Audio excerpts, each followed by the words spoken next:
En primer lugar, bienvenidos, bienvenidas a una nueva charla dentro de nuestro ciclo Creando Expertos. He tenido el gusto de estar unos minutos hablando previamente con nuestro ponente, con el ponente de hoy, y le explicaba la necesidad de crear expertos. La necesidad de este ciclo, ¿por qué?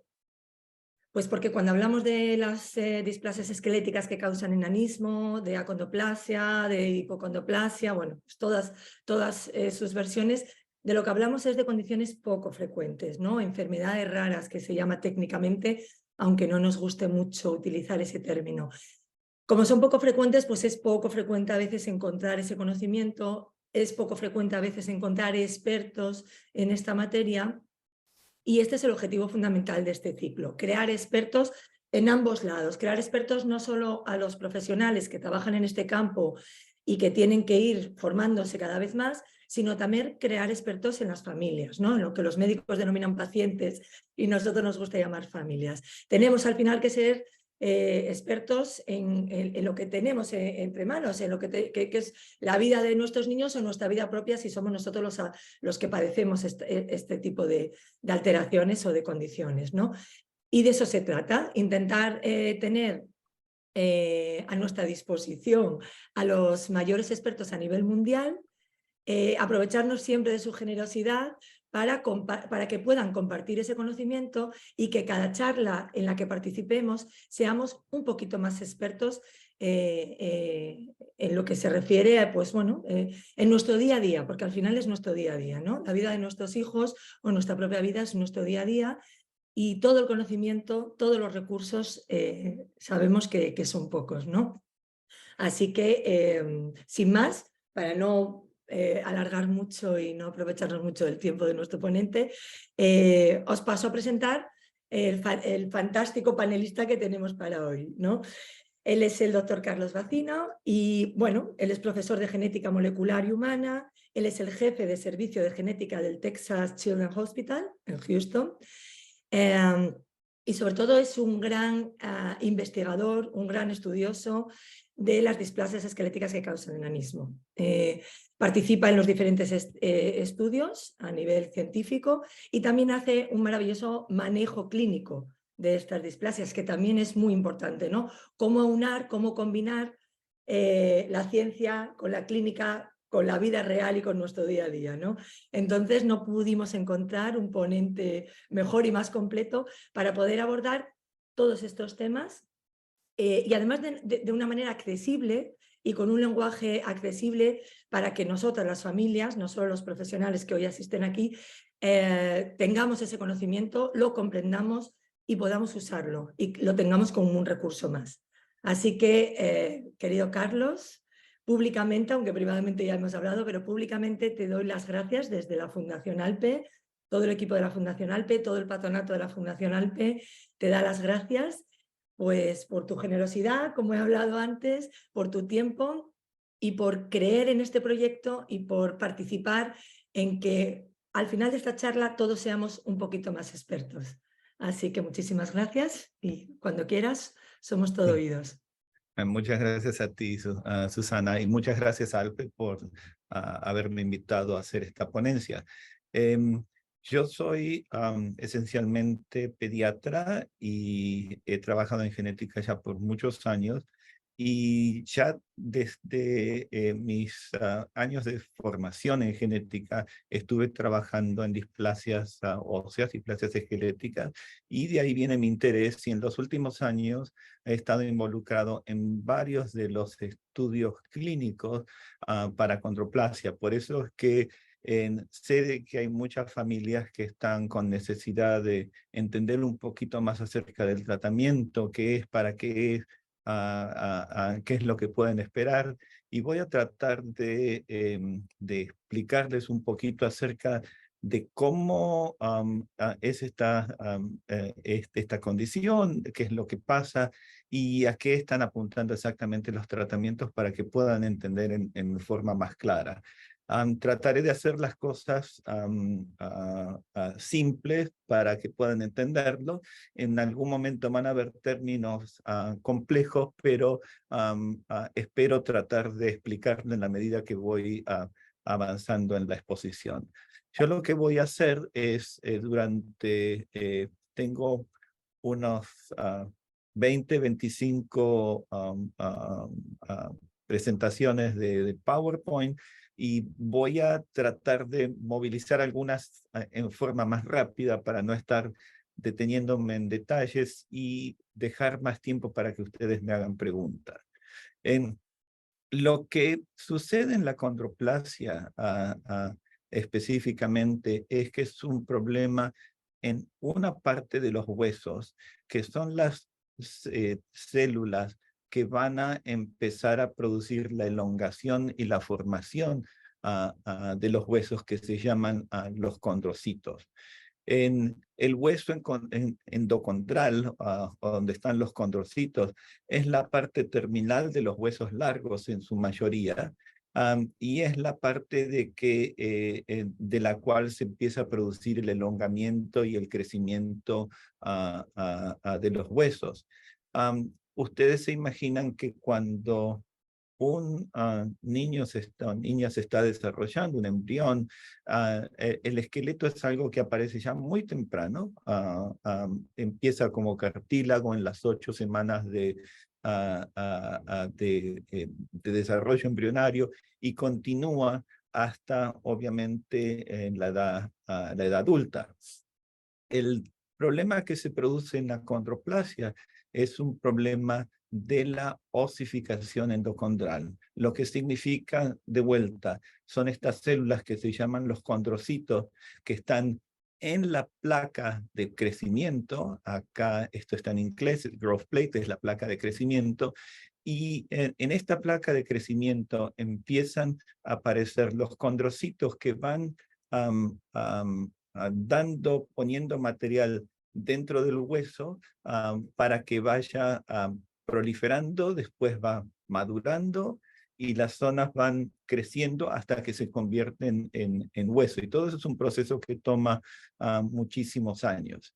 ¿Qué es lo que sucede en acondroplasia?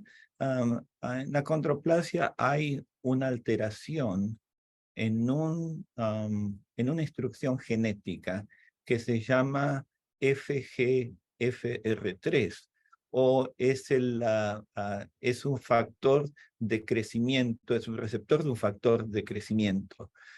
Y es específico para a ciertos procesos de la célula y que tiene mucha importancia para el crecimiento de los huesos. Ustedes imagínense, el crecimiento de un hueso es algo que desde el embrión, desde el feto hasta la edad adulta, es algo que sucede en forma continua. Cuando va creciendo el hueso, tiene que haber momentos en que el hueso crece y el hueso se detiene para ajustar a los distintos momentos del crecimiento. Y lo que sucede es que este gen produce una proteína, el FGFR3, que está en la membrana de la célula y que lo que hace es que cuando se activa, pone un freno al crecimiento. O sea, si hay un poco de crecimiento positivo, en algún momento el crecimiento tiene que frenarse o disminuir un poco, entonces viene el freno que le pone el R3.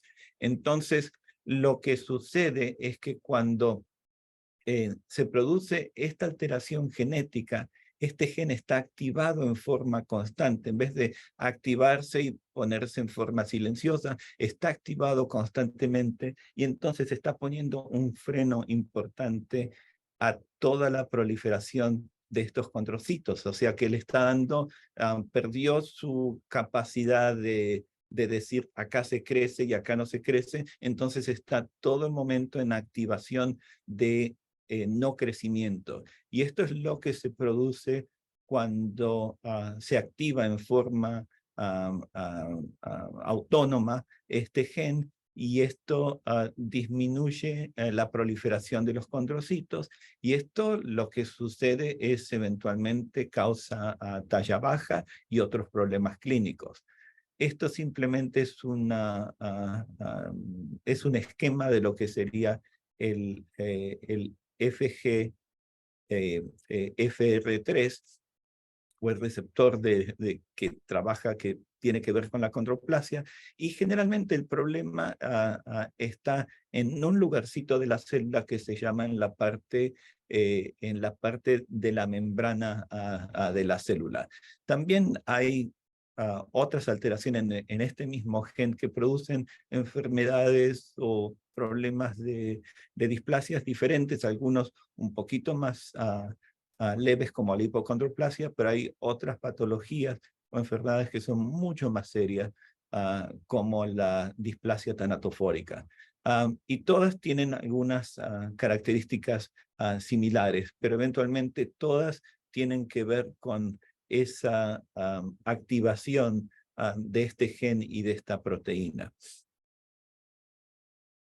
Lo que sabemos que produce la condroplasia es alteraciones no solamente de los huesos largos, pero también produce algunos problemas como el agrandamiento de la cabeza, y se producen también alteraciones en la anatomía que conllevan a el agrandamiento de la cabeza con aumento de lo que se llaman los espacios extraxiales del cerebro. El cerebro es perfectamente normal, pero hay mucho más espacio donde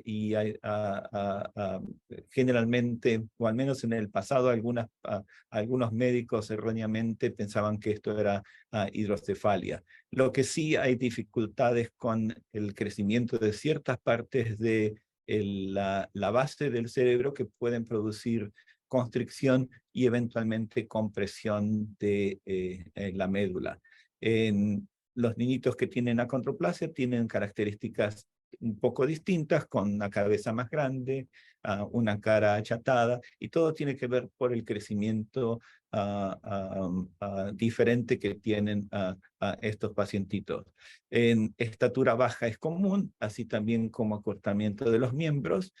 Es algo que es bastante frecuente, y también obviamente esto no es para ustedes, es más para los médicos, pero tenemos formas muy concretas de poder hacer diagnóstico, simplemente mirando una radiografía, porque hay alteraciones que son muy típicas que están asociadas con esta enfermedad. Y una de las, no solamente es el acortamiento de los huesos largos, pero también hay afecciones de otros huesos como los huesos de las vértebras o de la espina, en donde muchas veces lo que sucede es que hay una disminución del tamaño del canal vertebral, que puede producir problemas de compresión, generalmente más en la edad adulta, y estamos hablando después de los 20 o 30 años de edad. Esto es un esquema que es algo que generalmente le muestro a los médicos, pero esencialmente lo que le quiero mostrar que si esta es la célula y esta es la membrana de la célula, y acá está el receptor del FGFR3, lo que sucede es que normalmente esto se activa cuando viene... no me está funcionando, ahí está. Eventualmente el receptor está desdoblado en dos, y entonces es básicamente activado cuando le llegan otros factores que inician la cascada, y en esta cascada, cuando se juntan, empieza a trabajar el receptor, y entonces inicia toda la cascada que inhibe la proliferación de los condrocitos, que es lo que le decía yo, que normalmente esto tiene que estar apagado y prendido, y constantemente cambiar en cuanto a las necesidades, pero en este caso está activado o prendido en forma constante. Ahora bien, pasemos a la parte que a ustedes más les interesa, que tiene que ver con los tratamientos. Y obviamente durante muchos años de que estamos viendo a niños con acondroplasia y pacientes, el manejo ha sido siempre sintomático. O sea, que sintomático es básicamente atender las necesidades concretas de un problema relacionado con una compresión de la espina en la parte superior, en la parte de la columna lumbar, o sea, en la parte más baja de la columna, o si hay doblamiento o encurvamiento de los miembros inferiores, o sea, cosas que tienen que ver con ayuda para disminuir, obviamente, problemas de la marcha, problemas de dolor, etcétera. Y lo que sí ha sucedido, que es en los últimos años han aparecido todas estas terapias que les voy a contar en más detalle, la de los péptidos natriuréticos, y ahora apareció otras terapias que se están utilizando en algunos tratamientos de investigación, que son los inhibidores de la tirosina quinasa. Hay una terapia que fue recientemente discontinuada, lamentablemente porque no funcionó, y ahora les voy a mostrar un poquito más de eso.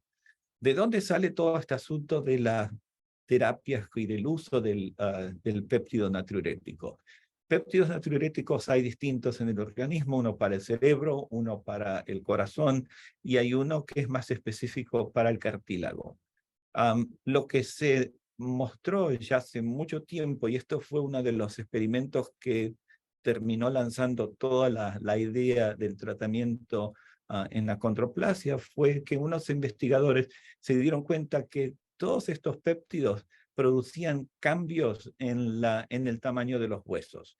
Lo que le estoy mostrando acá en esta diapositiva es huesitos que se han sacado de ratones, de fetos de ratones, y estos son básicamente situaciones en donde este es un huesito de un ratón normal o control, y estos son con distintos péptidos, y este es el péptido natriurético C, que es el que se está usando ahora o un derivado en acondroplasia. Entonces se vio de que había un aumento significativo del tamaño del hueso, y cuando empezaron a examinar, se dieron cuenta que la parte del hueso que crecía era la parte de las puntas, y es la parte que tenía que ver con la región hipertrófica de los huesos, donde están en forma,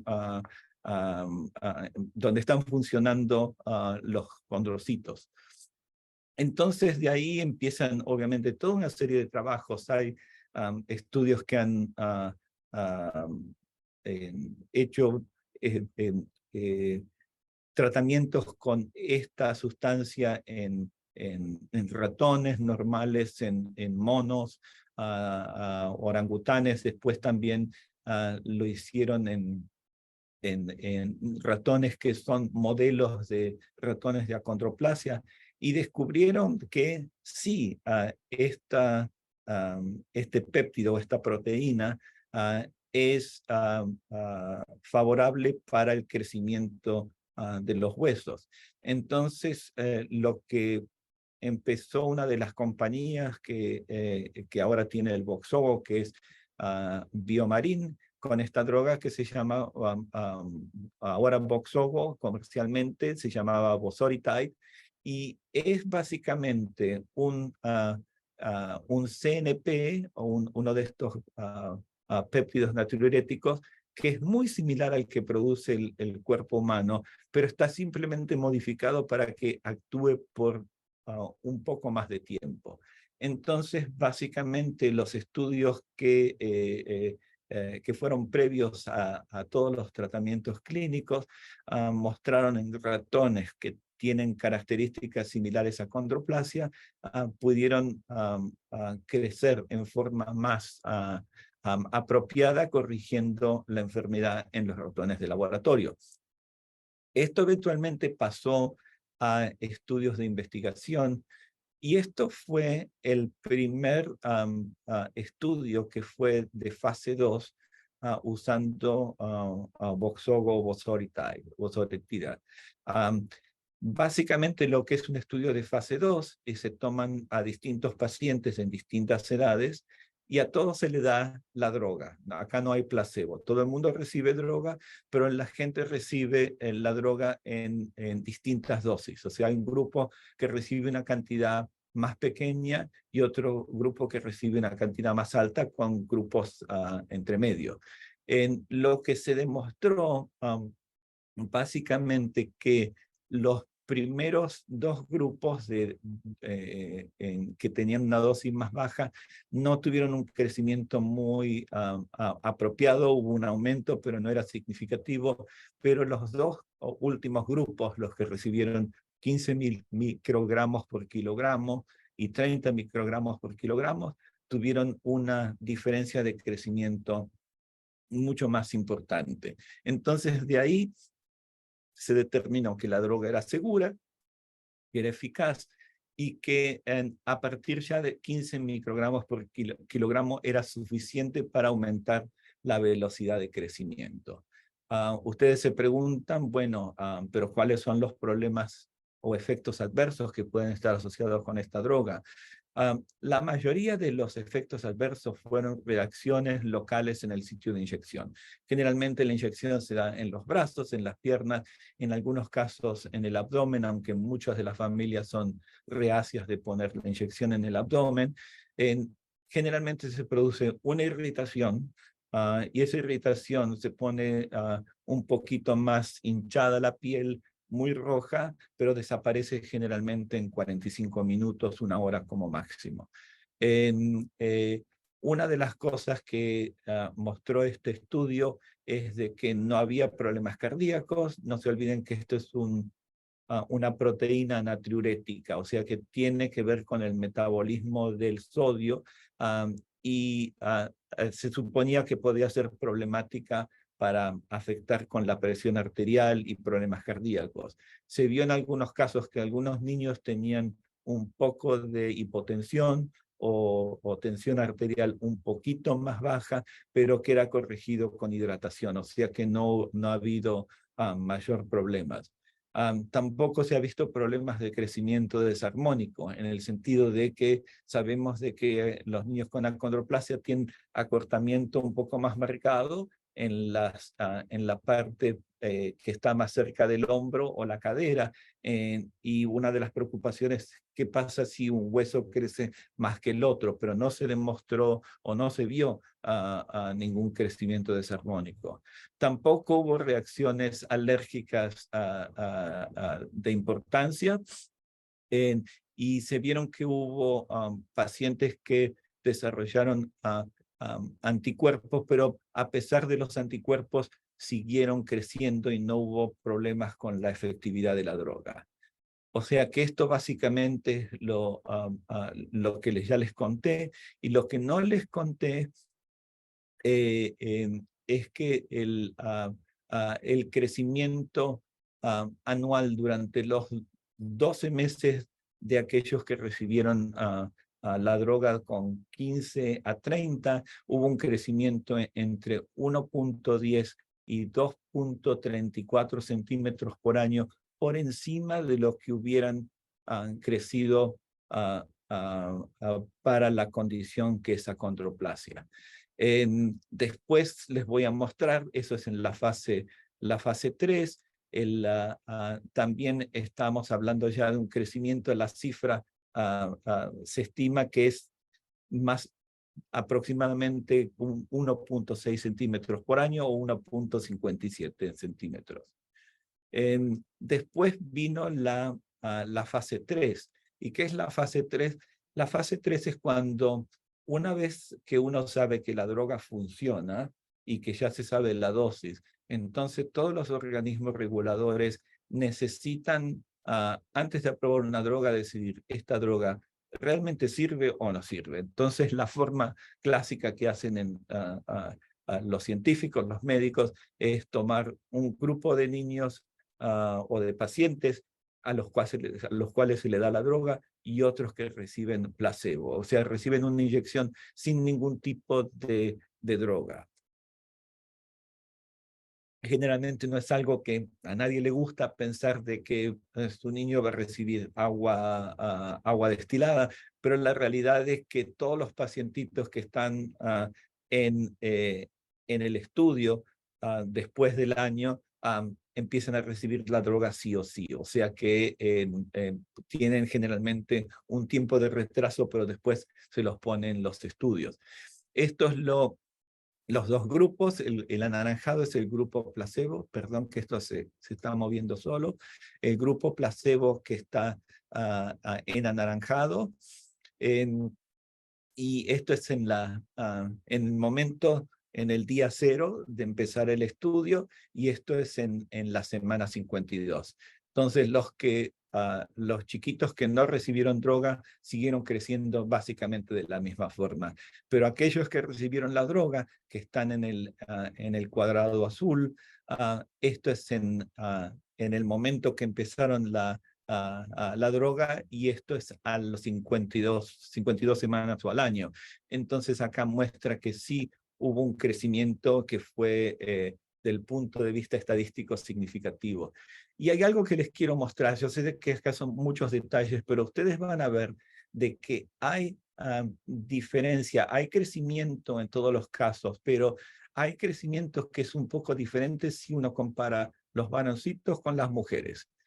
Y dependiendo en la edad en la que los pacientes reciben la dosis, también obviamente está lo que se llama el estadio de Tanner, que es el estadio de maduración sexual. A medida que los niños van creciendo y empiezan a desarrollar su maduración sexual, las hormonas empiezan a modificar el crecimiento de las placas de crecimiento, o sea que eso también tiene una diferencia. Pero hay diferencias, no todos los niños son idénticos, y sabemos que algunos niños responden distintos que otros. Esto por ahí no es tan importante, pero básicamente son marcadores que se hicieron en todos estos niños y en los distintos grupos donde se muestran dos elementos, uno que se llama el CGMP urinario, que tiene que ver con la forma que se metaboliza esta droga en particular, donde se ve que en los grupos que han recibido mayores dosis se ven que hay una concentración mayor de esta sustancia. Y después hay otra cosa que se llama el colágeno 10, que es un marcador de proliferación de los condrocitos. O sea que esto a los doctores les sirve para decir, bueno, vemos que la droga está funcionando, hay marcadores en orina que muestran que la droga está actuando, y también sabemos que tenemos marcadores de colágeno que nos indican que el hueso está creciendo. O sea que estamos en buen camino. Esto es una terapia que no voy a perder mucho el tiempo. Yo sé de que esta terapia fue una terapia que se llama terapia anzuelo, que la creó una compañía en Suiza, y después esa compañía fue adquirida por Pfizer. Muchos de los pacientes que recibieron el estudio estaban en Europa. Nosotros fuimos parte de este estudio, pero había pocos niños en Estados Unidos y otras partes del mundo, y lamentablemente esta droga no funcionó. Este es uno de esos casos donde la droga parecía una maravilla desde el punto de vista biológico, los estudios animales, todo fue increíble, pero no funcionó en los pacientes. Obviamente todavía no está muy claro por qué, pero mi impresión es de que hubo un problema con la inmunogenicidad de esta droga. ¿Qué quiero decir? De que los pacientes tenían problemas de rechazo el sistema inmune, y eso después inactivaba la droga. Hay otra, en la misma forma que Voxzogo está aprobada, hay otra compañía que se llama Transcon, y esta compañía, o Ascendis, y esta compañía tiene otra droga muy similar, también es un péptido natriurético que ya fue usado en fase 2 y ahora están comenzando en fase 3. Y básicamente los resultados son muy similares a los de Voxzogo. La gran diferencia es que la droga esta, en vez de ser de administración diaria, es administración semanal. O sea que eso tiene, sobre todo para los niños, que a veces es difícil toda la parte de inyecciones, hay una gran diferencia. Pero esta droga todavía no está en el mercado y probablemente va a tardar hasta que se concluya la fase 3 que está empezando. O sea que estamos hablando de 2 años hasta que se haga la fase 3 completa y que después lo aprueben las distintas organizaciones que controlan las drogas en Europa, Estados Unidos o en Asia. En este estudio, el de fase 2 fue de 57 niños de 2 a 10 años, fueron randomizados de 3 a 1, o sea que el 75% recibían droga y un 25% recibían placebo, y las dosis fueron diferentes, 6, 20, 50 y 100, y se decidió que la dosis de 100 microgramos por kilo era la ideal.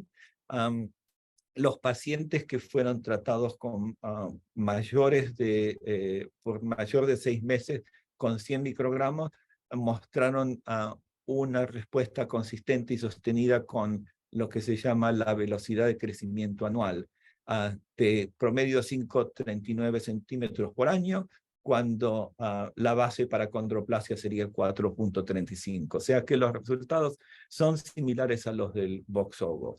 Y después aparecen otra droga.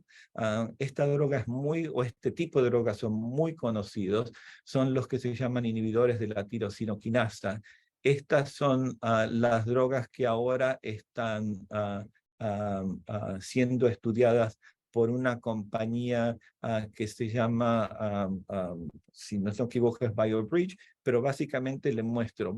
Lo que el Voxzogo hace, actúa en lo que se llama el receptor del péptido natriurético famoso. Y lo que hace en forma indirecta regula la señal esta de activación que manda el FGFR3 que está activado. Lo que estamos hablando ahora con la tirosinoquinasa son drogas que actúan directamente en esta región, que es más allá de la cascada de inactivación, y entonces en forma diferente, en un lugar diferente de la célula, tratan de frenar el freno que está produciendo en el crecimiento el gen mutado de la condroplasia. Esto es del estudio que se hizo usando esta droga de tirosinoquinasa, inhibidor de la tirosinoquinasa, y se llama infigratinib. Se está usando en estudios en distintos países, en Europa, Asia, Australia y Estados Unidos, y ahora están terminando la fase 2 y ya por comenzar la fase 3. Lo que les estoy mostrando es toda información que está en folletos que fueron publicados por las compañías farmacéuticas. No están todavía publicados en la literatura médica. O sea que todos son folletos un poco para inversores o para personas interesadas en saber algún elemento de este estudio. Pero esto no es de la literatura médica, vuelvo a aclarar. Acá lo que hizo esta compañía es dio distintos tipos de dosis y encontró que tenía un grupo del 1 al 4 y a lo último agregó el grupo 5. ¿Por qué? Porque encontró que el grupo 4 estaba funcionando un poco mejor que los otros. Entonces decidieron aumentar la dosis y hacer el grupo 5. Y estos son los resultados de fase 2 que muestra la compañía en el sitio de la web, donde muestra el crecimiento de niños durante 6 meses. Y esto creó un poco de revuelo porque los números son bastante notorios. El único problema es que análisis de 6 meses puede ser un poquito complicado, y acá incluyeron un análisis de 2 pacientes de 3 meses, que eso no sé si me parece que es ideal, pero muestran una diferencia tremenda entre el crecimiento de 2 de estos niños. La realidad es de que de estos grupos, el grupo 4 y el grupo 5 que está mostrado acá, son los que más crecieron. Pero lo único que para mí es un poquito complicado de explicar es que del grupo 4, 64% respondieron a la droga. O sea que el otro 36% no respondió. Y en el grupo 5, el 80% respondió. Y el 20% no. Y eso es un poquito complicado también porque en los péptidos natriuréticos hemos visto que el crecimiento está en la mayoría de los pacientes en mayor o menor medida. Creo que todavía esto es algo que está para resolverse. Y acá hay muchos detalles, pero tampoco no los quiero aburrir con muchos números, pero básicamente es el mensaje. Lo que sí les quería decir que el grupo 4 tiene desde el día 0 hasta hasta que se hizo el estudio, creo que fue 1 año en este caso, aumentaron unos 52 centímetros, que es parecido a lo que produce el CMP o el de BioMarin o quizás el de Ascendis. Lo que pasa es que de vuelta son el 64% y eso a mí todavía me genera un poco de dudas. Pero bueno, una de las cosas que les quería comentar es que normalmente cuando van a ver al médico tienen curvas similares a estas. Estas curvas son muy viejas y no son necesariamente las que utilizamos ahora, pero están la curva en este caso niñas con achondroplasia, desde el nacimiento hasta los 18 años, y esta está yuxtapuesta la curva de los niños que tienen crecimiento normotípico. Nosotros cuando hacemos la curva, vemos a un niño que tiene achondroplasia, utilizamos esta curva y vemos cómo va creciendo dentro de la curva. Lo que le quería comentar, que van a escuchar muchas veces, lo que se llama la desviación estándar del crecimiento de estos pacientes. Y lo que el desvío estándar significa, si un niño está creciendo acá en el promedio, en el medio que le estoy mostrando, y si aumenta un desvío estándar, está básicamente subiendo un peldaño en esta curva. Y esto es lo que generalmente se ha mostrado en cuanto a lo que produce el Voxzogo. Lo que sí les comento de que algunos niños crecen más y otros menos. Yo tengo familias que están muy contentas por el resultado. Yo tengo niños que ya están hace 6, 7 años con la droga, y hay otras familias que dicen, doctor, mi niño no ha crecido tanto. Entonces, una de las cosas que le quería comentar, hay variabilidad, y eso muy probablemente también explique por qué la otra droga que yo les estaba mostrando funciona en un 60 y pico, 80% de los pacientes. Yo creo que voy a cortar ahora y creo que me excedí en el tiempo, pero me gustaría ver qué preguntas tiene el grupo, y no tengo problemas de horarios, o sea que si tengo que seguir unos minutos más, sigo más allá de la hora. Bueno, doctor, la verdad es que es una maravilla escucharle, no solo por el conocimiento, que nos ha quedado todo, sino con la claridad con lo que lo ha explicado, porque realmente, bueno, hablar de esto no es fácil, ¿no? Cuando hablamos de una literatura más en términos científicos, comprenderlo no es fácil bueno, y es imposible que todos sepamos de todos, ¿no? Y al final las familias, somos madres, somos padres, somos tíos, somos abuelos, y llegas hasta donde llegas. Entonces, encontrar una exposición como la que has hecho, de no solamente dando conocimiento, sino accesibilidad para entenderlo, me ha parecido fascinante. Así que Vaya por adelantado que muchísimas gracias, me ha parecido maravilloso. Yo creo que sí que podemos dar esa parte de, como habíamos hablado, de preguntas-respuestas. Como he dicho al principio, esto es un seminario web, por lo que no podéis levantar la mano, daros voz y hablar, pero sí que hay una opción. En las opciones que hay en el propio Zoom, hay uno que es preguntas y respuestas. Entonces ahí sí que podéis poner las preguntas y respuestas que queráis hacerle al doctor y bueno, yo os voy dando un poco salida y en las que podamos pues se os aclarará, en las que no, pues hombre, siempre quedaremos emplazados, si no sabemos la respuesta, a buscarla y a intentar ofrecerla, ¿no? Entonces, si te parece, Carlos... Sí, sí, ya estoy viendo algunas vale. en el Mira, chat bueno, pues de si quieres la digo un poquito en alto para que a lo Sí, mejor sí, cómo no. es una pregunta que le vale a más familias y así no la repetimos, ¿no? Entonces tenemos una que, bueno, pues en cuanto a los ensayos clínicos, ¿cómo un paciente puede participar en esa fase 3 de la que hablas, tanto de Ascendis, entiendo que como de QED, que son las dos que van a iniciar? Si el paciente no vive en el país donde se están desarrollando estos estudios, ¿hay posibilidades de participar igual?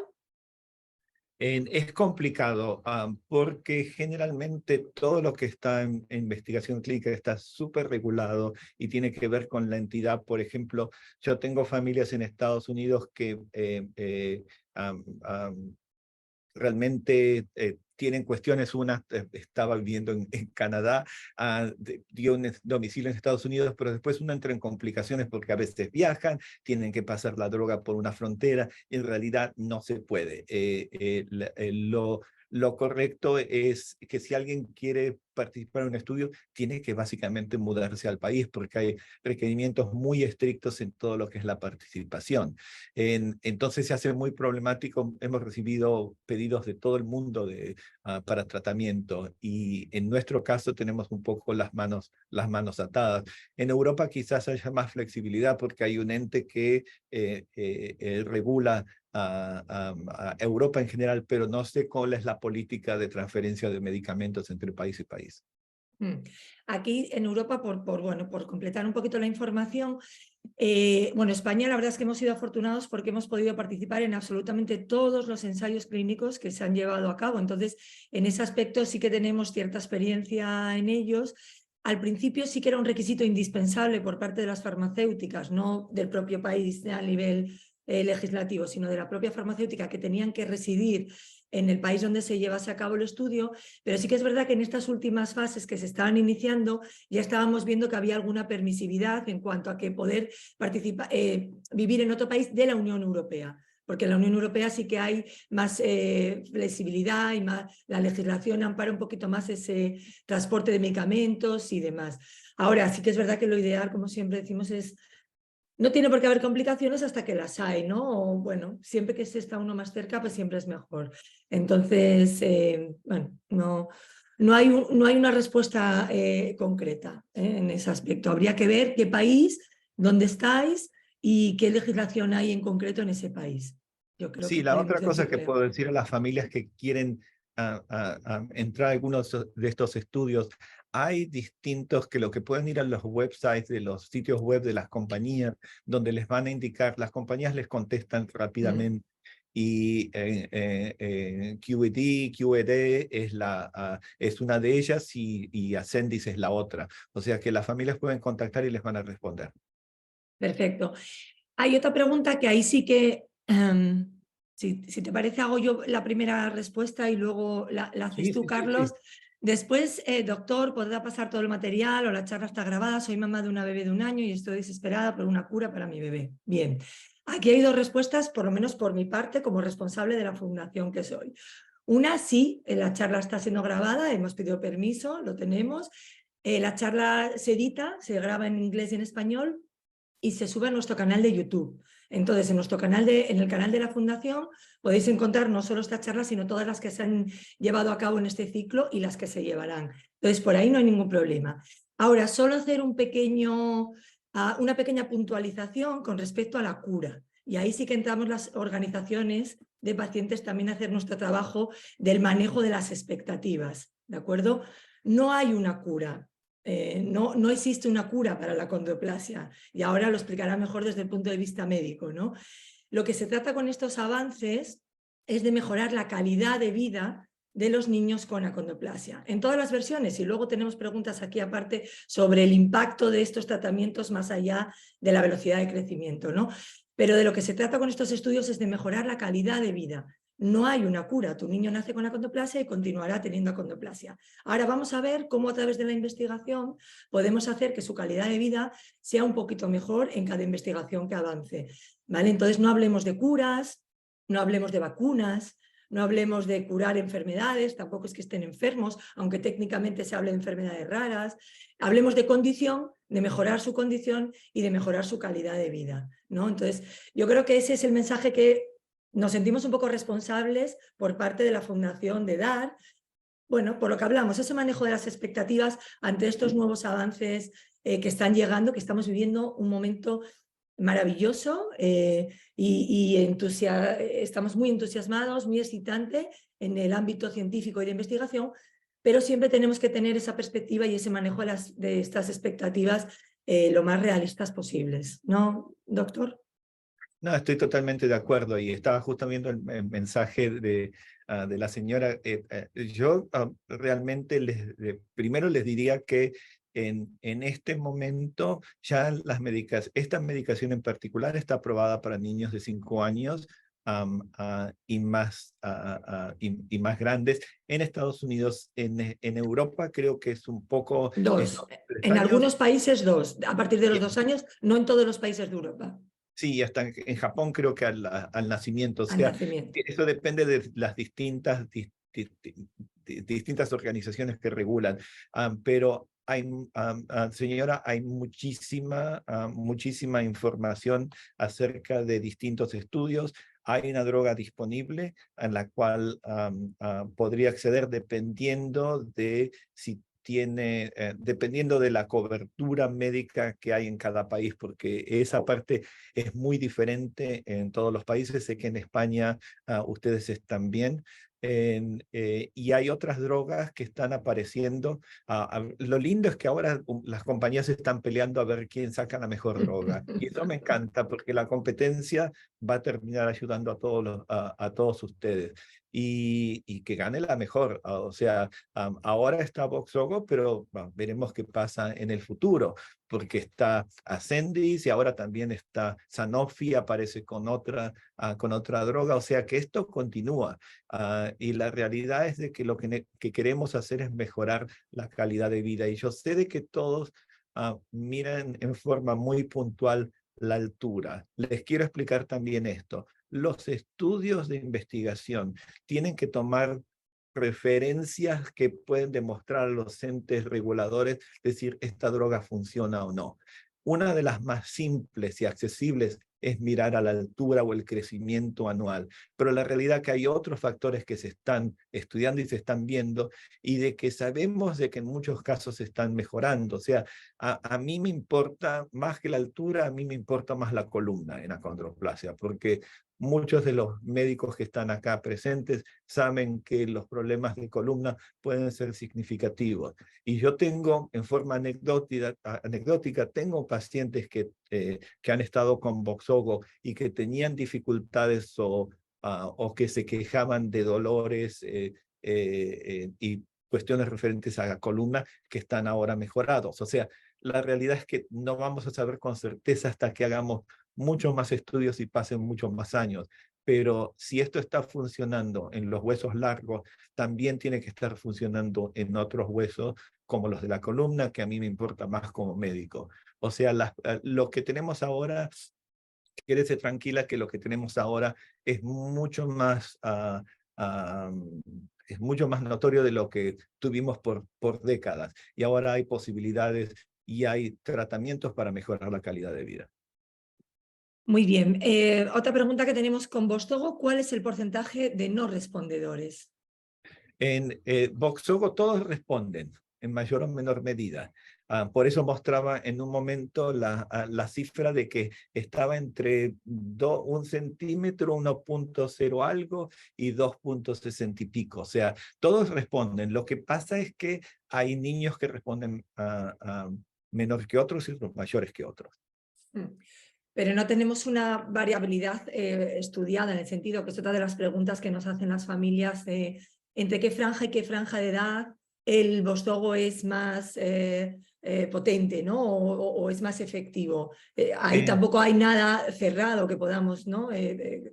Es una buena pregunta, porque el estudio que se hizo con Voxzogo de 2 a 5 años, perdón, de 0 a 5 años, muestra un crecimiento. El de 5 años para arriba es 1.57. El de 0 a 5 años es 1.2, 1.3.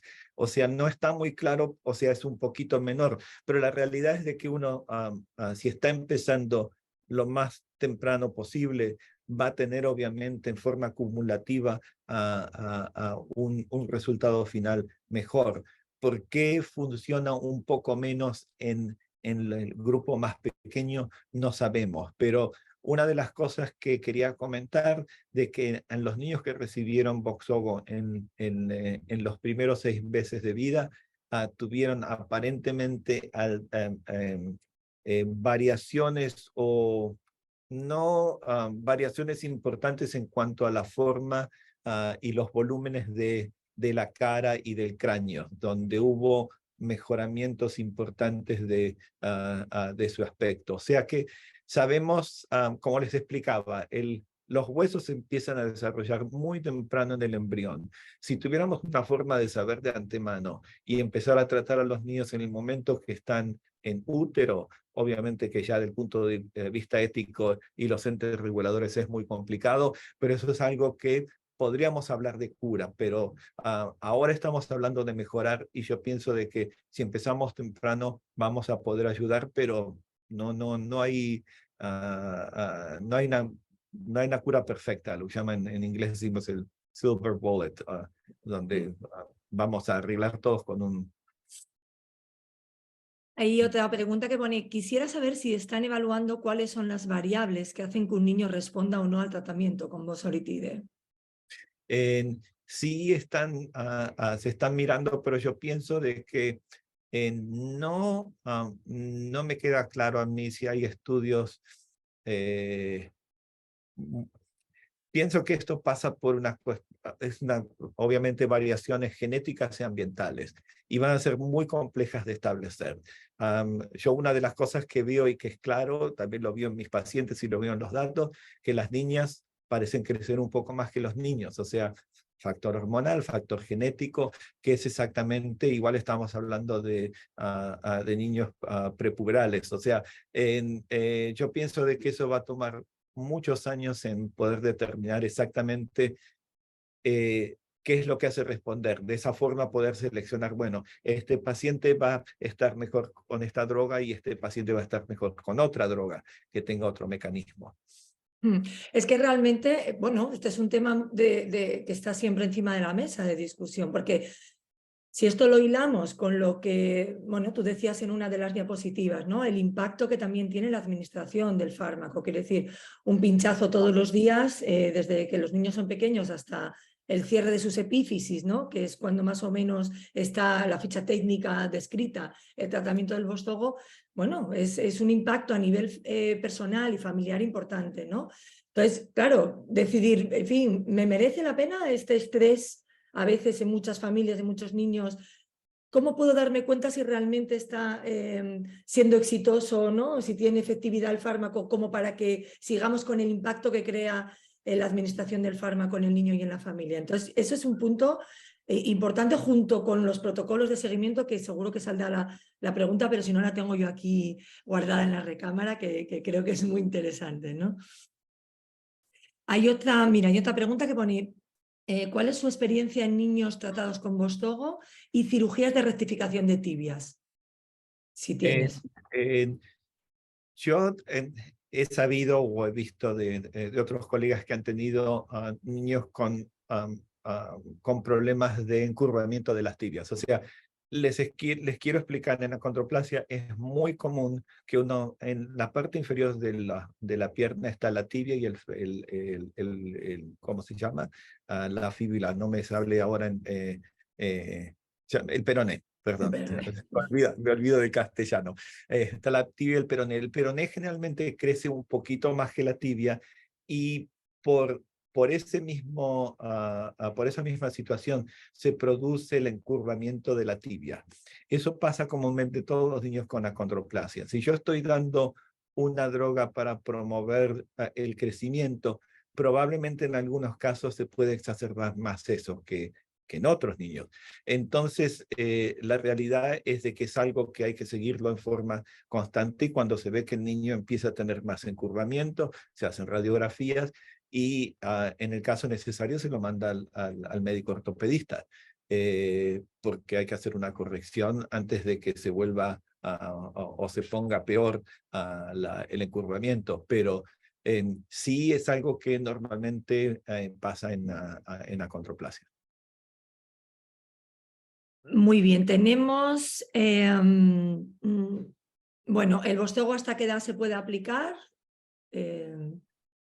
El Voxzogo se puede aplicar hasta que las placas de crecimiento se empiecen a cerrar.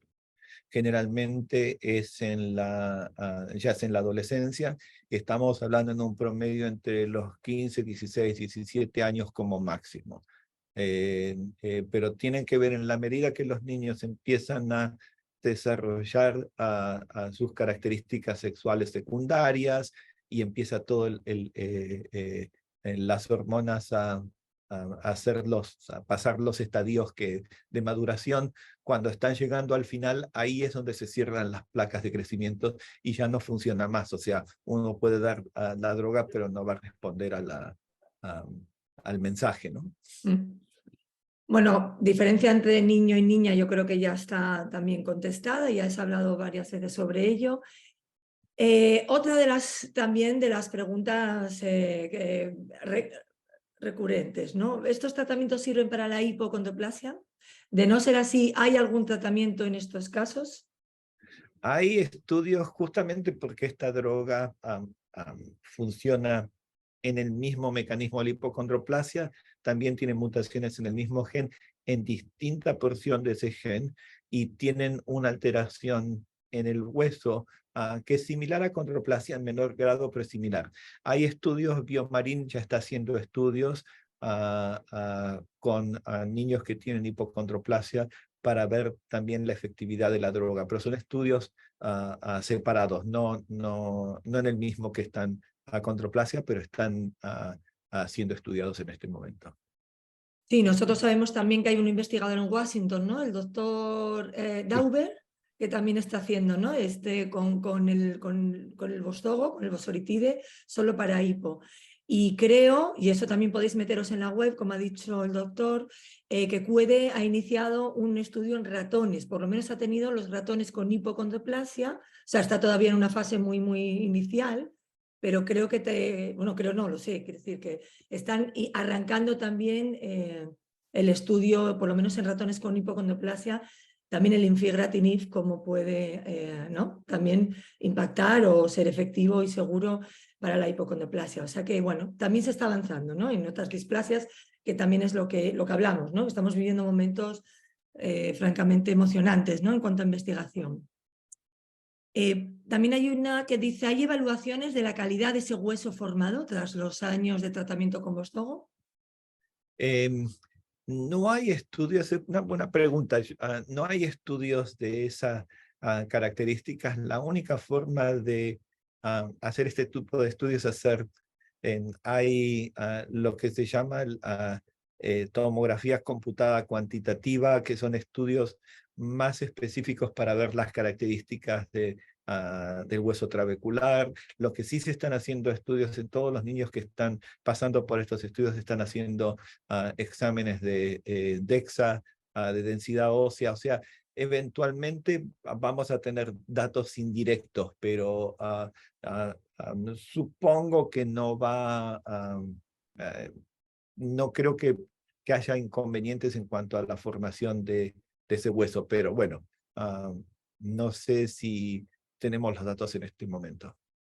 Bueno, realmente nosotros, como siempre decimos, por lo menos desde la Fundación, el mensaje que siempre decimos con respecto a este tratamiento y a los otros que están por llegar es que realmente ahora empieza un nuevo ensayo clínico, ¿no? Ahora empieza nuevos ensayos porque realmente el desarrollo de esta droga tampoco ha tardado tantísimo, ¿no? Nos han estudiado tantos años como para analizar todas estas cuestiones que nos vienen a la cabeza, ¿no? Una vez que la droga está disponible para ser administrada, realmente ha sido un periodo corto de tiempo en el que, bien porque lo que te piden las agencias regulatorias que de verdad se puede medir y ser objetivo es la velocidad de crecimiento, y bien, porque tampoco ha pasado tanto tiempo, ahora empieza un nuevo ensayo clínico, ¿no? Con todos los niños que van a ser administrados o que están siendo administrados por Vostogo, van a realmente salir, si se hace bien, unos estudios fantásticos, ¿no? Por el número de niños, sobre todo, y por todas estas cuestiones que nos vienen a la cabeza, tanto a las familias como a los propios investigadores, ¿no? O sea, creo que ahora se abre otro campo en la investigación bastante importante y que, bueno, pues que ojalá que podamos ir dando respuesta a todas estas cosas, ¿no?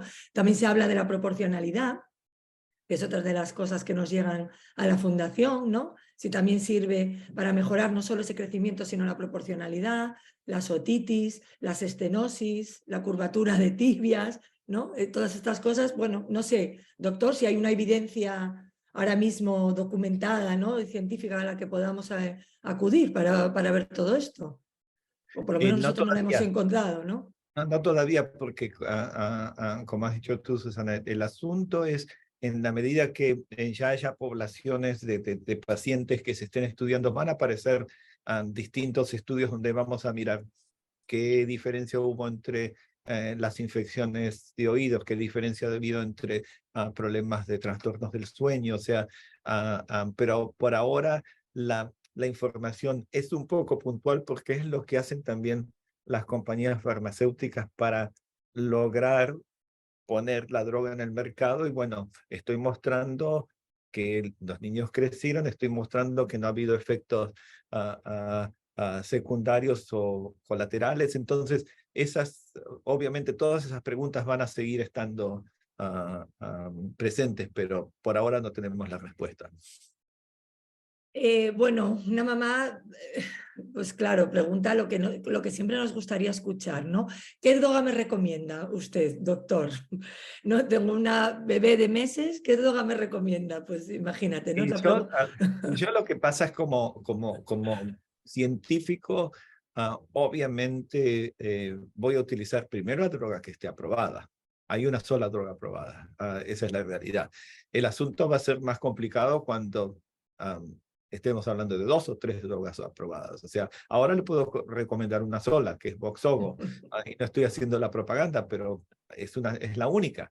El día que me va a costar más responder la pregunta en 2 o 3 años cuando tengamos más información, pero lo que pasa es que yo hasta ahora sí he visto, por ejemplo, de Ascendis he visto más datos porque estoy como parte de la investigación, pero yo quiero ver los datos en revistas médicas científicas donde puedan ser analizables, ¿no? A mí no me gusta esto de hoy en día uno se encuentra la información de estos ensayos en todas las crónicas de Wall Street, y eso no me causa ninguna gracia, porque yo me gustaría que se lo contaran a los médicos, no a los inversores. Totalmente de acuerdo. Nos preguntan por los miligramos, yo creo que lo has dicho en la presentación, si te lo sabes de memoria bien, y si no, tenemos la charla grabada, ¿eh? El medicamento que se está suministrando, ¿de cuántos miligramos es? Para Voxzogo son 15 microgramos por kilo. Va por kilo. La medicación en pediatría se utiliza por kilogramo. Y en el caso de de Ascendis, de Transcon, es 100 microgramos por kilo. Esa es la dosis que se está utilizando ahora. La de QED, están usando ahora, creo que es la del grupo 5, creo que es 25, pero esa no, esa la puedo buscar rápidamente, pero No, no pasa nada, ¿eh? Quiero decir, mira, no sé si es en esta, pero vamos, que la charla está grabada, que podéis verla en el canal de YouTube de la Fundación Alpe, digo, por no, si ahí tienes la de QED, y es 0,25, ¿no? 0,25, perfecto. 0,25 miligramos por kilo. Los otros Sí. son microgramos, porque son medidas diferentes, más Medidas pequeñas. diferentes, exacto.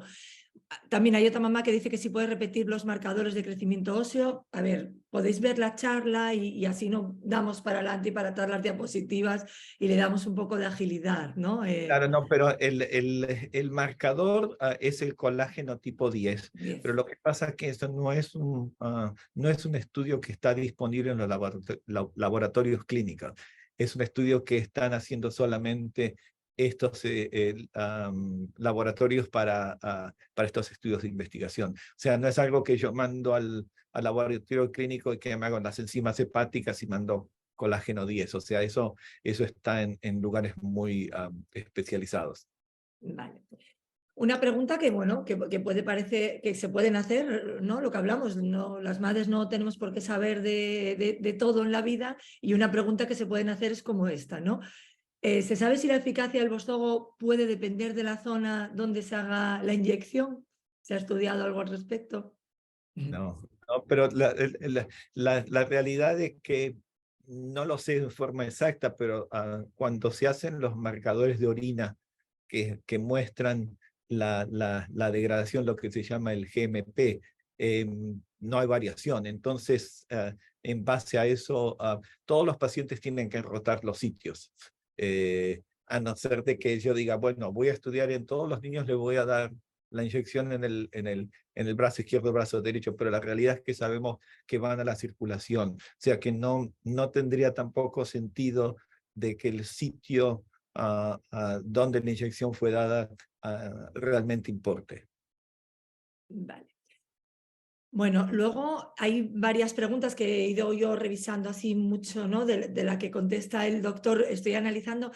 Hay varias preguntas sobre cómo pueden adquirir el medicamento. Cada uno habla de su propio país. Yo no sé, a nivel regulatorio, tienen que consultarlo en su propio país. Nosotros podemos hablar de las experiencias que nosotros tenemos.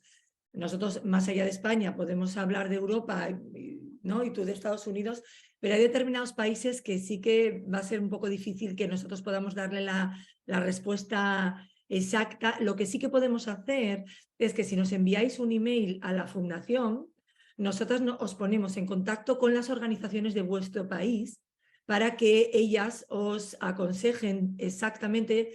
Nosotros tenemos una idea general y también podemos daros una pequeña respuesta, pero siempre intentamos canalizar eso en las organizaciones de vuestro país, que sí que os van a asesorar exactamente cómo está el proceso de regulación en vuestro país, cómo está el acceso al medicamento y cuáles son las mejores vías para poder acceder, porque incluso en algunos países de los que preguntáis aquí no está ni aprobado en vuestro país. Ya no solamente si entra por sistema público de salud o por aseguradoras, sino que ni tan siquiera en algunos países la propia agencia la tiene aprobada. Entonces, no sé, doctor, si te parece, podemos canalizar esas preguntas. Sí, sí, sí. ¿No? Derivándolas, enviarnos un correo a la fundación y nosotros, si podemos daros la respuesta porque la sepamos al 100%, nos lo damos, y si no, os derivamos a la organización de vuestro país y que ellas os puedan dar una respuesta muchísimo más directa y fiable y os puedan ayudar incluso en la manera, ¿no? de poder acceder al fármaco, ¿no? Porque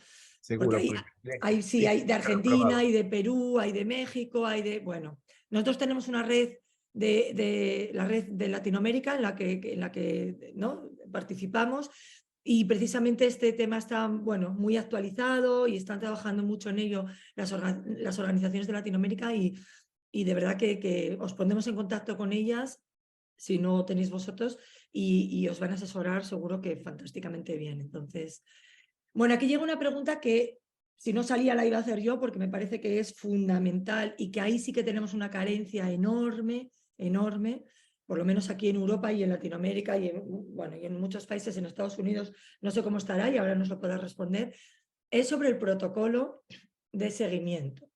¿Qué nos encontramos? Que esta droga porque es de la que podemos hablar directamente, porque como tú dijiste, es la que está en el mercado, ¿no? Esperemos que los que vienen por detrás también aprendan de cosas que hay carencias y que puedan completarlas, ¿no?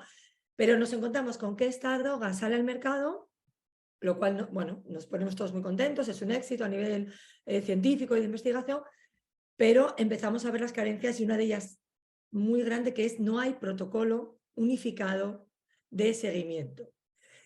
No hay protocolo estandarizado, quiere decir, el básico para decidir cómo hay que monitorizar a estos niños una vez que empiezan el tratamiento, eso por una parte, y por otra parte, no hay uno unificado, de manera que podamos hacer esa comparativa, esa farmacovigilancia, esos subestudios de los que llevamos hablando desde que casi empezó la charla. O sea, nos encontramos un poco desamparados en ese aspecto y dependiendo única y exclusivamente del doctor que en este momento le haya caído la responsabilidad de administrar y de seguir a nuestros niños. Entonces, podemos encontrarnos con doctores que sepan que tienen entre manos, que tengan experiencia en el manejo clínico de la acondroplasia en este caso, o podemos encontrarnos con doctores que no han visto nunca un niño con acondroplasia y tienen la responsabilidad de prescribir, de administrar y de evaluar y seguir a ese niño. Entonces, no sé, aquí en España estamos trabajando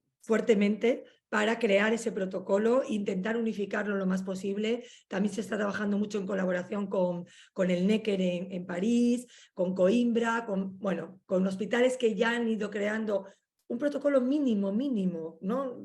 Por el que arrancar, pero nos damos cuenta que no hay ese protocolo. No sé cómo está en Estados Unidos, a nivel mundial, si nos puedes decir algo. Sí, eso es una buena, eso es algo que ya habíamos discutido también antes de empezar la charla. La realidad que en Estados Unidos es frecuente que los genetistas son los médicos familiarizados con la acondroplasia y otras displasias de los huesos, y no es así en otros países. Obviamente, en primer lugar, le recomendaría a aquellos que tienen acceso a centros más académicos o que están más cercanos, que sean personas que estén acostumbradas o que hayan tenido experiencia con pacientes con acondroplasia. Para aquellos que no, bueno, hay formas de acceder a ciertos documentos, hay lineamientos o guidelines acá en Estados Unidos que hay unos que son muy buenos de la Academia Americana de Pediatría, que tiene una muy buena evaluación de qué es lo que hay que hacer con un niño de acondroplasia desde bebé hasta a la edad adulta. Y es importante para el médico que toma la responsabilidad de trabajar con estos pacientes, empezar a familiarizarse de cuál es la historia natural de la condición, qué necesidades hay, porque de ello va a depender también que entiendan qué está pasando con el paciente, si tiene un problema es relacionado al tratamiento o es relacionado a la historia clínica que tienen estos pacientes. O sea que todo pasa por la educación.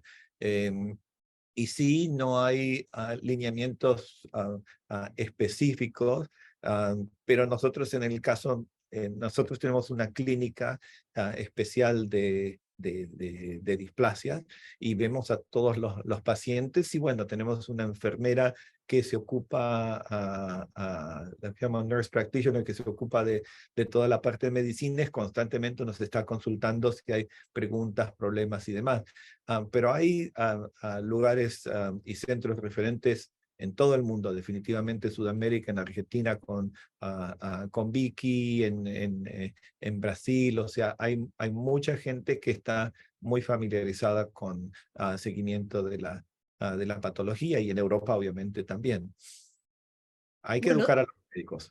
y exacto, yo ahí volvemos otra vez un poco a la introducción que he hecho, ¿no? Que al final tenemos que ser expertos, las propias familias, para bueno, poder dar ese mensaje, ¿no? Decir, sabemos que no hay un protocolo, pero por favor, búsquenlo. Hay documentación, hay guías, disponibles por esta línea, por esta otra, por eso es tan importante, ¿no? El crear expertos también en las propias familias, ¿no? Porque al final sí que nos encontramos con estas carencias.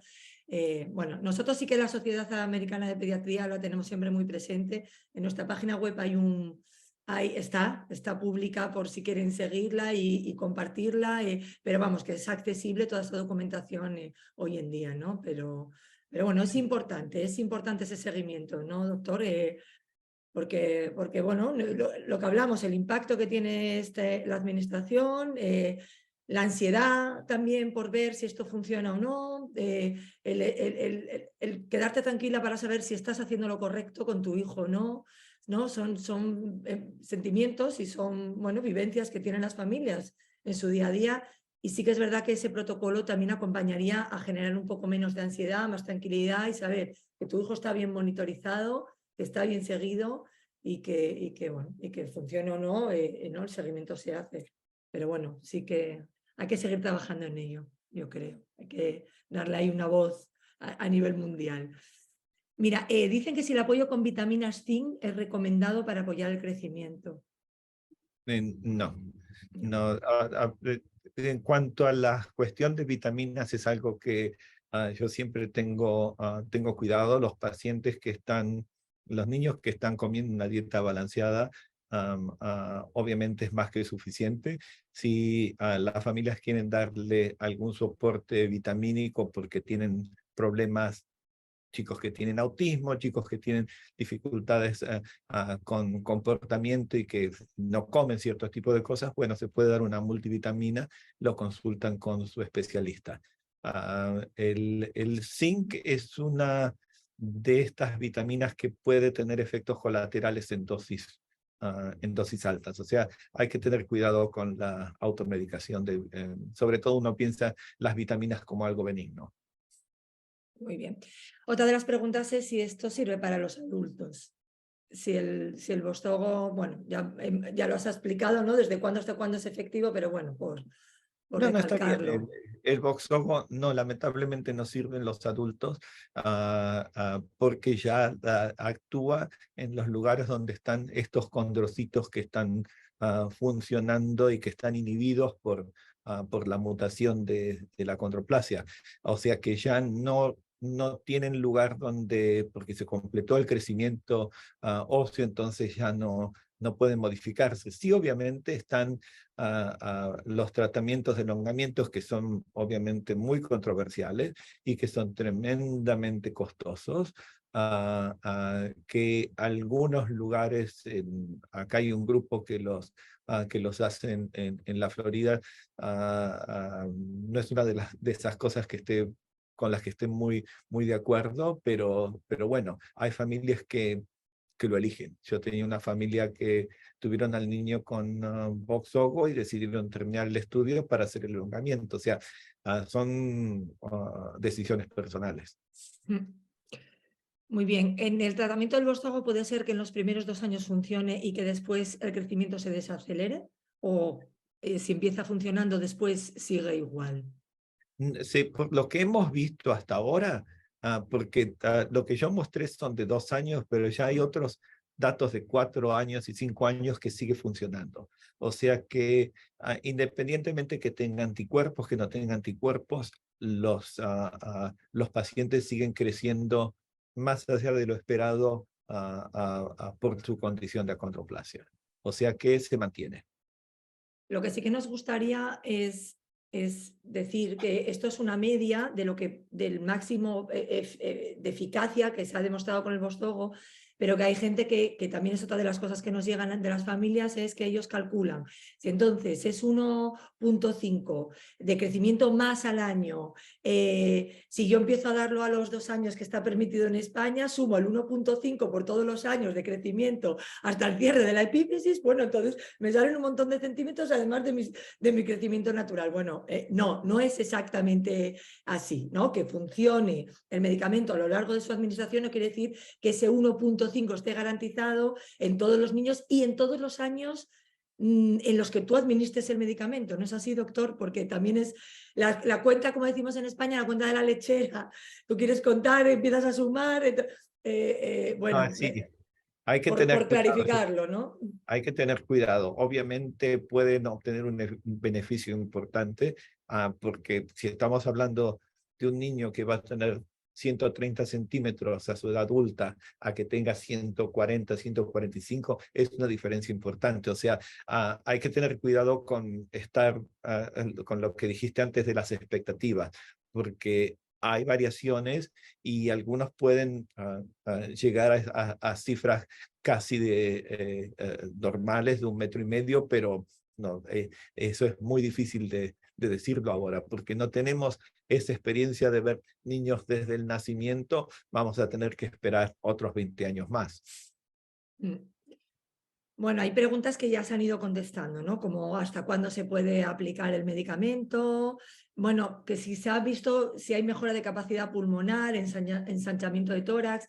Bueno, esto es un poco en la línea de lo que decimos, ¿no? Ahora será un buen momento para darle evidencia a todas estas mejoras, ¿no?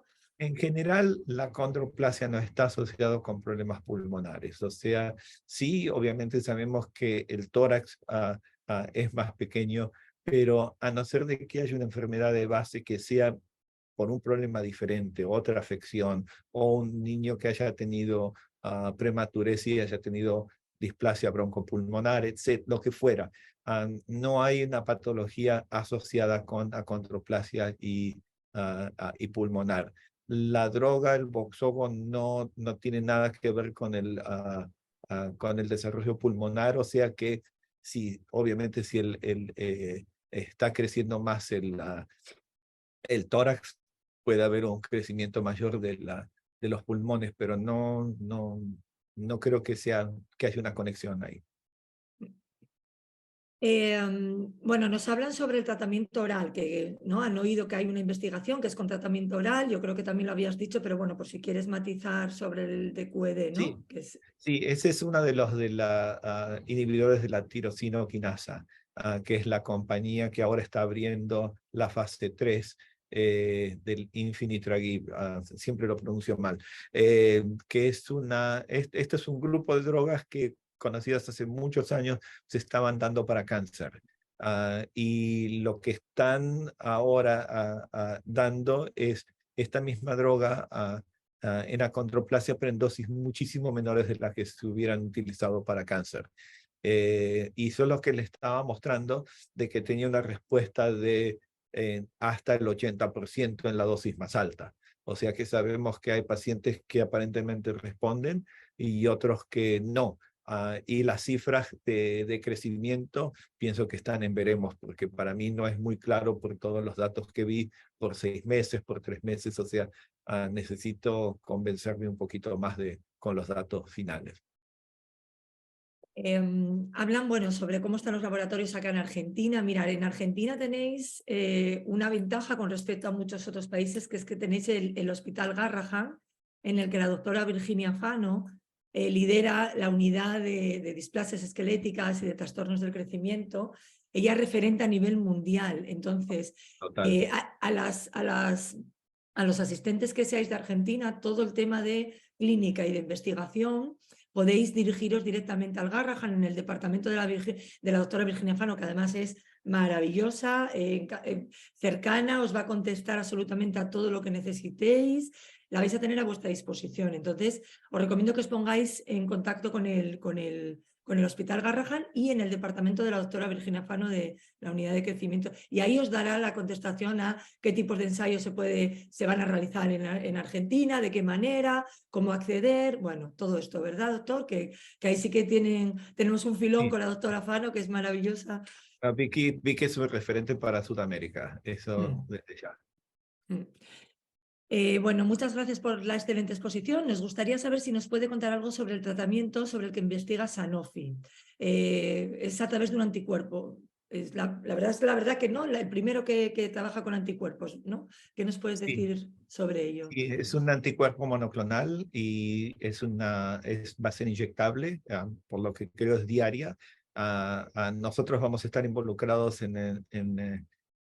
con este proyecto de Sanofi, pero mucha información específica no les puedo dar porque todavía está nuestro sitio no ha empezado, pero esencialmente es lo mismo que el tipo de droga, molécula que estás usando, QED, pero va a ser en este caso con anticuerpos monoclonales que son súper específicos para el FGFR3. Tengo siempre problemas con la pronunciación. O es que es complicado.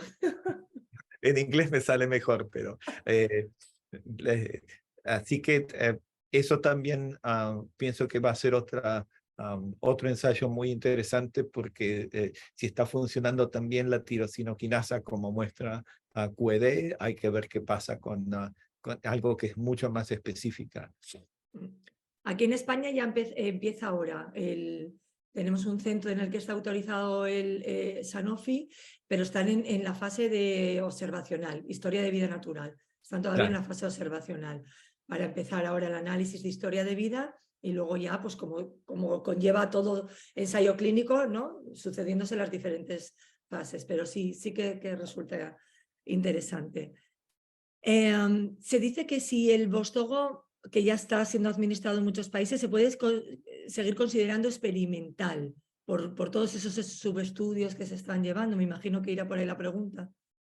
Eso es obviamente todo un tema. Ese es el término de que muchas aseguradoras médicas van a utilizar cuando no quieren aprobar el medicamento. Y obviamente están las fuerzas económicas de los laboratorios que quieren imponer su producto y la gente quiere usarlo. Pero bueno, depende un poco de los países en los que viven, porque hay países en los cuales no tienen seguros nacionales, pero no están cubiertos, porque el problema es que el costo de estas medicaciones es astronómico.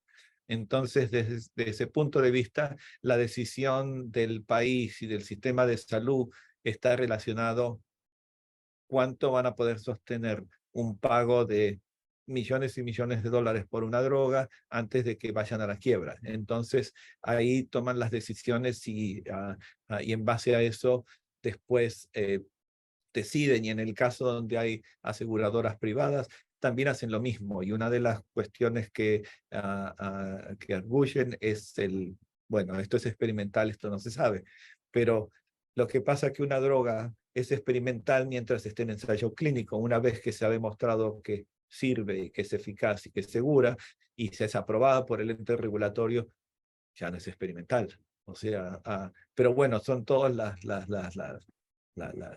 lo que sucede en este tipo de discusión entre los que quieren acceder a la droga y los que tienen que pagar la droga y los que cobran la droga. Y sobre todo, bueno, pues eso, en países en los que las aseguradoras tienen mucho, ¿no? Tienen mucho impacto y todo se gestiona a través de ellas, ¿no? Ahí sí que hay una lucha importante. Nosotros conocemos la realidad de muchos países en los que tienen que ir a juicios incluso, ¿no? Lo que llaman juicios de amparo, para que al final la aseguradora te acabe dando la cobertura de esta droga, pero tienes que argumentar muy mucho todo esto para realmente poder sacarlo adelante, ¿no? Así que esa es la cara B, ¿no? Una vez que el medicamento está en el mercado, la cara B llega a, ¿no? Saber que lo tienes ahí, pero que no puedes acceder a él también para las familias, desde el punto de vista de las familias, que es el nuestro, es muy, muy, muy frustrante y aun sabiendo que no es la cura, aun sabiendo todo esto que hablamos, es una cosita más que tú puedes hacer por tu hijo, ¿no? Y que tú puedes dar a tu hijo. Y tenerlo ahí y no poder ofrecérselo, pues claro que es frustrante y bueno, hay que gestionarlo muy, muy bien, pero bueno. Más, yo no sé porque se me hace, bueno, son las 9, son pues las 10 menos 20 aquí, por nosotros no hay ningún problema, pero yo es por ti, doctor, que no quisiéramos, porque hay aquí, bueno, preguntas y preguntas, estoy Y intentando yo veo que agruparlas. hay Yo creo que cantidad. hay algunas que ya se han contestado, que yo puedo agrupar, pero me sabe mal porque ya llevamos, pues eso, más de hora y media. Yo Eh, propongo una cosa, Susana, ¿por qué no tratas de resumir las preguntas que no han sido respondidas? Y hmm. entonces después las contesto cuando pueda y las pones bueno, exacto. el Sí, mensaje. es que, bueno, hay más de 100 preguntas, pero van relacionadas con si el Vostogo, que yo creo que también se trató, impacta no solamente a nivel de crecimiento lineal, cosas muy particulares de cada país, y luego, bueno, si hay también efectos adversos en Infigratinib y en Ascendis. Bueno, yo creo que Eh, puedo hacer estoy sí. dando una vista rápida por si hubiese alguna. Sí, la de Infinity Grip, la de QED, el único problema y preocupaciones que puede causar elevación del fosfato en sangre, hiperfosfatemia, ah, ah, ah, porque no es específica y puede inhibir a distintas tirosinoquinasas que tienen otras vías regulatorias. Entonces, esa es una de las cosas que se estaba viendo porque es un problema que se ha visto en los pacientes con cáncer que han recibido ese tipo de drogas. Solo mostraron un par de pacientes, o sea, la dosis que se está utilizando es mucho más baja que la que generalmente produce efectos adversos, pero eso es uno de los elementos que se va a tener que controlar muy cuidadosamente en los pacientes recibiendo ese tipo de drogas. Y de Ascendis es el mismo que básicamente es un péptido natriurético, o sea que es de la misma clase que el Voxzogo. Y lo que se ha visto también tiene que ver con reacciones en la piel y problemas de hipotensión leve. También Voxzogo hay muchos niños que tuvieron asuntos de dolor de cabeza o de manifestaciones gastrointestinales con vómitos. Generalmente son transitorias, no son problemas que determinan los pacientes terminando el tratamiento. Bueno, luego ya son ejemplos muy particulares, ¿no? Si el niño empieza con 5 años, entonces el resultado a los 10, bueno, son cosas que esas ecuaciones, lo que hablamos, son muy difíciles de decir. Yo lo que digo quizás es, yo voy a recopilar todas estas preguntas, te las hago llegar, Carlos, y lo que podemos hacer es en nuestra página web, publicarlas. Si os parece, ¿de acuerdo? Sí, sí, bien. Publicarla, ponemos cuando subamos la charla a la página, bueno, al apartado de biblioteca, bibliografía, están todas las charlas, están en nuestro canal de YouTube y también están vinculadas desde nuestra página web. Entonces yo creo que ahí podemos hacer un apartado, poner ahí como un epígrafe al lado de esta charla y dar un poco las respuestas que han quedado sin contestar. Bueno, porque me sabe mal, bien por el doctor, pero bien también por las familias que seguro que para ellas son importantes. Entonces, yo recojo todas estas, te las hago llegar, una vez que las tengamos contestadas, las publicamos en nuestra página web. Darnos una semanita más o menos para poder editar la charla, de hacérselas al doctor. Yo creo que en una semana podemos tener todo esto un poco ordenado y orquestado. Voy a dejar en el chat el correo de la fundación, ¿vale? Voy a poner para todos los, incluso preguntas que luego se os vayan viniendo, después de procesar toda la información de la charla, podéis hacérnosla en este correo, que es el correo de la fundación, acondo@fundacionalpe.org. acondo@fundacionalpe.org. Lo he dejado en el chat, ¿vale? Para que cojáis el correo y bien, preguntas que se os hayan quedado o que se os vengan ahora, nos las enviáis. Cualquier otra duda con respecto a situaciones específicas de cada país que os podamos nosotros contestar o que os podamos derivar, o incluso a documentación. Nosotros tenemos todas las guías actualizadas, toda la documentación al día, accesible para todas las familias. Entonces, toda esa información que queráis también, podéis buscarla en nuestra página web, pero también podéis pedírnosla por el correo directamente a nosotras y os la hacemos llegar un poco seleccionada y específica a las demandas que tengáis en ese momento, ¿vale? La fundación sabéis que está en España, pero que es de ámbito nacional e internacional, o sea que los recursos de la Fundación son disponibles para cualquier persona de cualquier parte del mundo. Entonces, no dudéis en poneros en contacto con nosotros y bueno, pues os ayudamos en todo lo posible, ¿de acuerdo? Bueno, ¿qué decir? A mí me ha resultado maravilloso, entiendo que al resto del mundo igual, pero yo puedo hablar también personalmente. Me ha resultado un encuentro fantástico, me ha pasado el tiempo volando. Creo que ha sido una exposición muy clara, muy concisa y en el punto en el que yo creo que las familias necesitaban saber, pues para lo que decimos, para que cuando finalice esta charla somos un poquito más expertos. Somos un poquito más expertos, pues gracias a personas y a profesionales como tú, ¿no, Carlos? Muchísimas gracias. Mi nombre, porque bueno, me toca ser un poco la cara visible de la Fundación, pero en nombre de todo el equipo de la Fundación, de todo el patronato de la Fundación, 1.000.000 de gracias. Sabemos que te tenemos ahí al otro lado totalmente disponible y eso, bueno, pues ¿qué te voy a decir? Eso es un lujo para una organización como la nuestra, así que El 1.000.000 placer de es mío. gracias. Gracias a usted. Bueno, pues nada, damos por finalizado esta nueva charla dentro del ciclo de Creando Expertos. Esto continúa. Sabéis que el ámbito no es solamente científico y clínico, sino que intentamos dar cobertura a todas las cosas que son importantes en lo que hablamos, en esa mejora de la calidad de vida de los niños y de las personas con ADE, ¿no? Con la acondroplasia y otras displasias esqueléticas que causen enanismo. Así que este ciclo de charlas será muy variado. Hablaremos también de temas escolares que son importantes, el impacto a nivel social, familiar y psicológico, jurídico, bueno, un montón de cosas y por supuesto actualizaciones en el ámbito científico y en el manejo clínico. Así que nada, estaros atentos que os iremos informando de nuestra próxima charla. 1.000.000 de gracias a todos los asistentes, bueno, pues por confiar en este proyecto, en un proyecto más de la Fundación ALPE y saber que estamos disponibles para cualquier cosa que necesitéis. Así que muchísimas gracias. Buenas noches desde España y Europa y buenas tardes en otras partes del mundo en las que estáis. Gracias, hasta luego. Nos vemos. Chao.